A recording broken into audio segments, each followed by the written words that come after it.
Hi guys, দেখো আমি সবজি কাটছি। প্রথমে কাটছি পোকা হয়ে গেছে।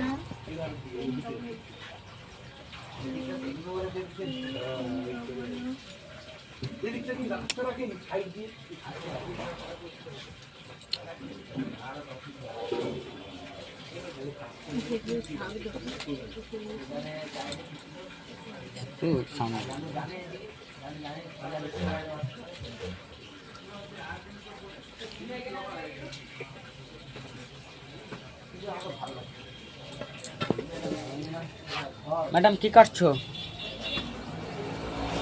বেগুন কাটছি। বেগুন বেগুন দিয়ে কি হবে গো? বেগুন দিয়ে শাক দিয়ে তরকারি হবে।